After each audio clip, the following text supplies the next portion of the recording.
Hi guys, so we are back with a new problem. So today's problem is implement softmax. Okay, so softmax we know, so it's a pretty standard activation function when we are dealing with classification kind of a task. Okay, so it's basically gives us the probability or converts the logits that our neural network has computed in its final layer to probability values. Okay, so for example, let's say we have n classes like this. Okay, x1, x2, xn. Okay, so these will be in logits form. Okay, which means they are like real numbers values. Okay, and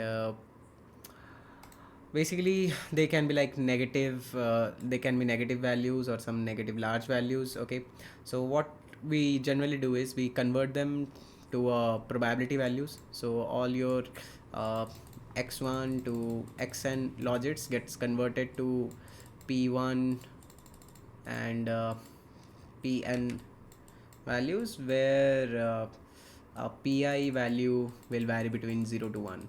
Okay, so basically probability value. Okay, now here xi is unbounded. Okay, it can be any value. Okay, so that really depends upon the precision of your computer and how much boundness it has over its CPU. So yeah, but yeah, essentially softmax we use to convert the logits into probability scores. Okay, now the the way it works is, so per logit we have to raise it to exponential. Okay, and we have to normalize it with respect to all the values that we have in our logits. Okay, and also raised to their own exponential.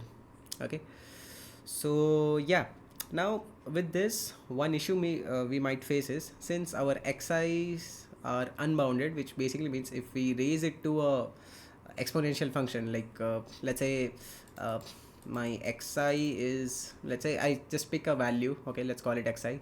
Now let's say xi is 10 to the power 5, maybe, because it's unbounded, I don't know what it is. Okay, so what can happen is, if I take a exponential of xi, okay, it's basically like 2.71. I don't remember the e's exact value, but yeah, I'll be raising it to 10 to the power 5. Okay, which is pretty big. Okay, and standard computers may throw some overflow errors. Okay, so in that case, what we generally do is we first standardize our xi's. Okay, and the pretty standard form to standardize xi's is basically uh, subtract them.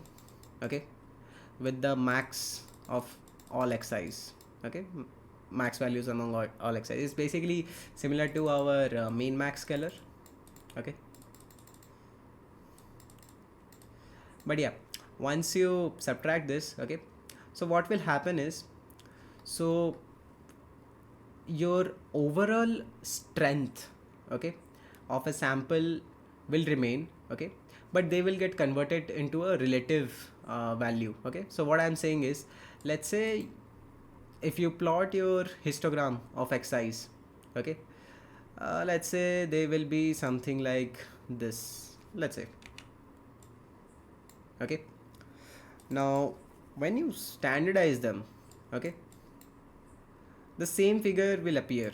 Okay, but what will happen is, here whatever range you have, okay, that will get shrunk. Okay, if I call it range 1 and this I call it to range 2. Okay, your range 2 will be lesser than range 1. And how it will help is, now if you take the exponential of them, okay, it will not overflow. Okay, so yeah, that's what it is saying. So we have to implement softmax function, converts the raw scores into probability. Raw scores are basically logits. Okay, then in practice, to avoid numerical overflow, the stable version subtracts the maximum value. Okay, so yeah, you can see, like let's say we have been given raw logits like this. Okay, it just converts them into probability scores. So that's how softmax works. Okay, cool.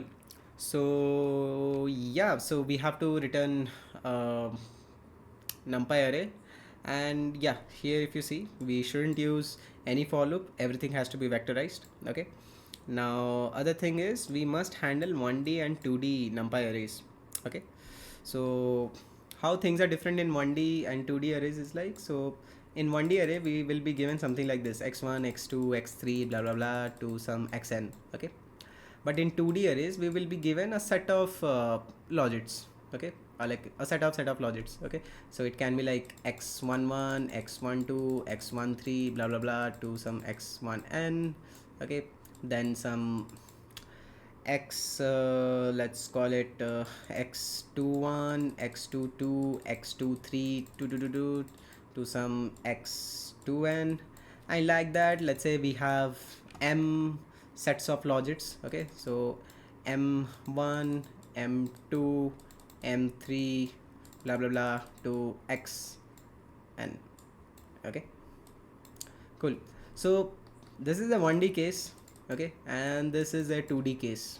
Okay, so yeah, here if you check the number of dimensions we have only one, because it's a 1D case, right? And here if you look at the number of dimension, here is a 2D case. So here things are like, the logic is same. Okay, first for every sequence we need to find the max. Okay, we have to subtract that with every sequence. Okay, so basically for this sequence I'll be subtracting it with the max value. So max of x1i. Okay, similarly I'll be subtracting this with the max of x2i. Okay, I is basically all these values.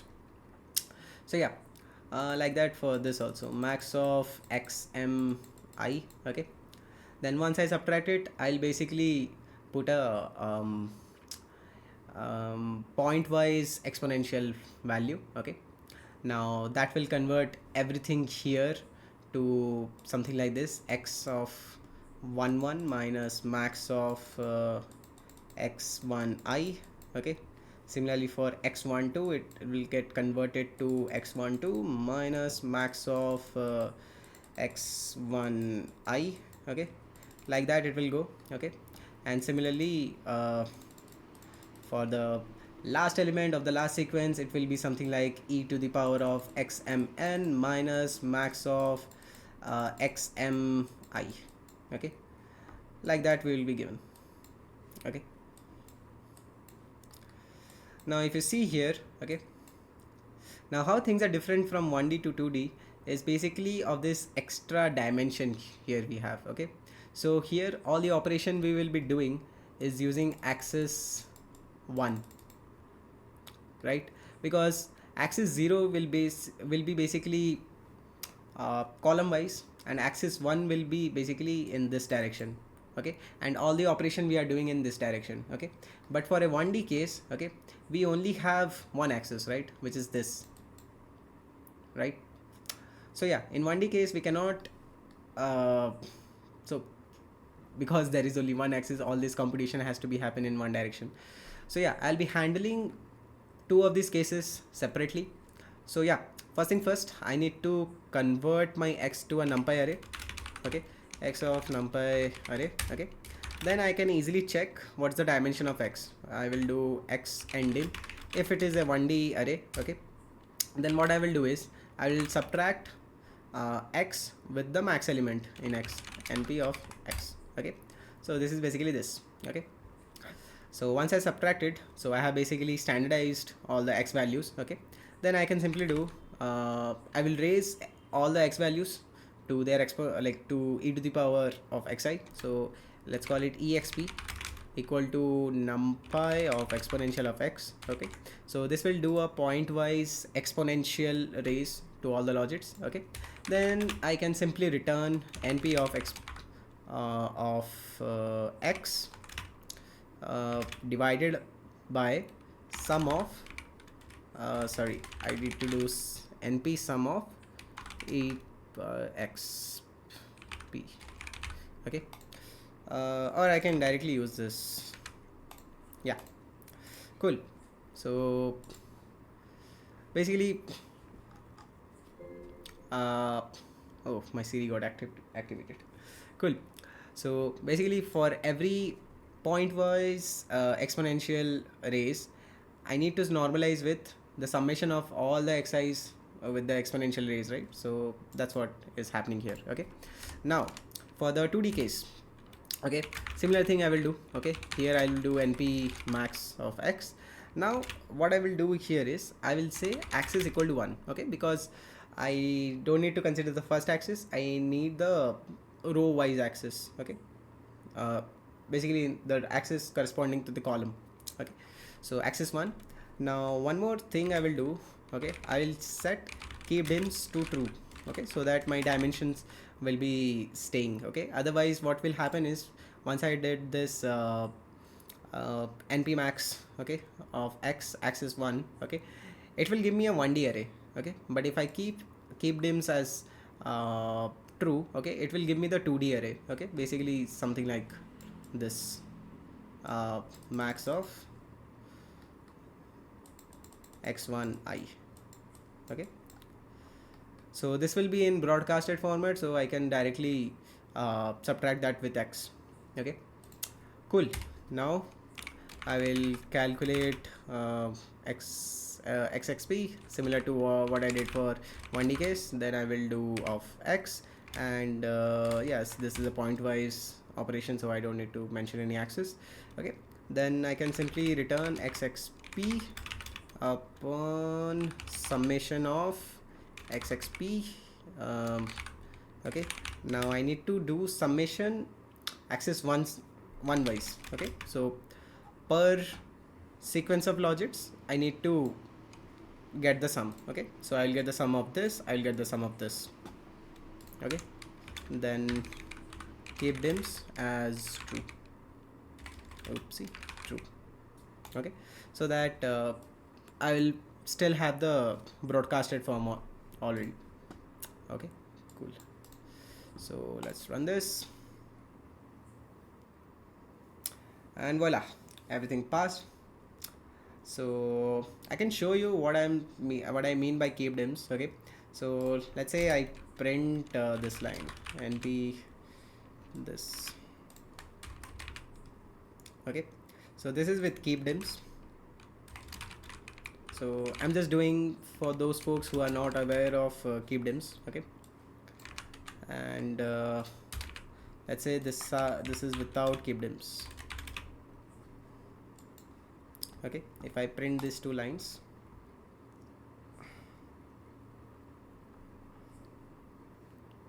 oh, this is a 1D case. Okay, this is a 2D case. Okay, in both the case, yeah, I need to set this to false. So yeah, as you can see, when I'm keeping the dimensions on, okay, it is already giving me the broadcasted format. Okay, whereas when I'm doing without the keepdims set, okay, it is basically squeezing out one dimension. Okay, so a 2D dimension becomes a 1D dimension. Okay, or basically an n dimension vector gets converted to a n-1 dimension whenever I am doing this kind of axis operations. Okay, so yeah, keepdims makes them alive and like makes them stay. Okay, so that I can directly do broadcasted format operations. Okay, cool. Now if I submit, I can remove these lines, and yeah, voila, it got accepted. Cool. So this was the most famous Softmax implementation. Okay, Softmax is being used everywhere, like not everywhere, but yeah, mostly you can think of in the case of transformers. Okay, when we are doing query times key, the self attention metrics. Okay, then we are applying a softmax there also. Okay, so that we can convert those attention score to some probability scores, and those probability matrix gets multiplied with the value matrix. Okay, so that we will know which tokens are highly related. Okay, or basically the likelihood of their attention. So softmax is being used there. So yeah, you can read about softmax also from this website also. So they have given a good definition as well as all the applications of softmax. And yeah, here you can see like softmax with temperature. So if you have used LLM and if you are aware of top P, top K and temperature parameter when you are generating new tokens, so there also we are applying softmax, okay, and there we are providing a temperature parameter to softmax, okay. So yeah, you can read about what all applications we have in softmax, okay. So as you can see, like language model sampling, so lower temperature gives more deterministic text, higher temperature gives more creative and random text. So yeah, so it's a pretty cool stuff, so you can read about softmax. Cool. So I hope you like this video, and if you like the explanation, okay, please do subscribe to the channel, and you can put a comment in the video if you have any doubts, okay. I'll be happy to answer your questions. And yeah, just stay tuned to watch more videos. Bye bye.